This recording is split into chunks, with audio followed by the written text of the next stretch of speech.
ஒரே ஒரு கருவியை வைத்துக்கொண்டு சட்டவிரோதமாக பல உயிரை கருவிலேயே காலி செய்த கும்பல். என்ன பாலினம் என சொல்லி லட்சக்கணக்கில் காசு பார்த்த கும்பலுக்கு காத்திருந்த ட்விஸ்ட். தமிழகம் முழுவதும் ஏஜெண்டுகளை வைத்து கல்லா கட்டியது அம்பலம். கள்ளக்குறிச்சியை கதிகலங்க வைத்த கும்பல் சிக்கியது எப்படி?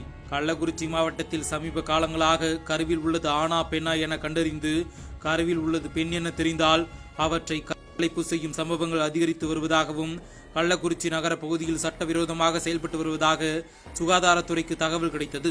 இதனையடுத்து கள்ளக்குறிச்சி வஉசி தெருவில் சோதனை செய்த சுகாதாரத்துறையினர் சந்திரன் என்பவர் வீட்டில் ஆய்வு மேற்கொண்ட போது பெண் ஒருவருக்கு அவரது கருவில் உள்ளது ஆணா பெண்ணா என கண்டறிந்து கலைப்பு செய்ய முயன்ற போலி மருத்துவர் ரஞ்சித்குமார் என்பவரை சுகாதாரத்துறையினர் கையும் களவுமாக பிடித்து கள்ளக்குறிச்சி போலீசாரிடம் ஒப்படைத்தனர். மேலும் போலீசார் அந்த கும்பலிடம் நடத்திய விசாரணையில் பல திடுக்கிடும் தகவல்கள் போலீசாருக்கு காத்திருந்தது. மாவட்டத்தில் பல்வேறு பகுதிகளில் தனக்கென ஏஜெண்டுகளை விட்டு கருவில் உள்ள சிசு ஆணா பெண்ணா என கண்டறிய விரும்பும் பெண்களை நேரடியாக அடைத்து வந்து பெண்ணாக இருக்கும் பட்சத்தில் கலைப்பு செய்து வந்ததாகவும் கலைப்பு செய்வதற்கு 15,000 முதல் 1 லட்சம் வரை கட்டணம் வசூலித்து வந்ததாகவும் கூறப்படுகிறது.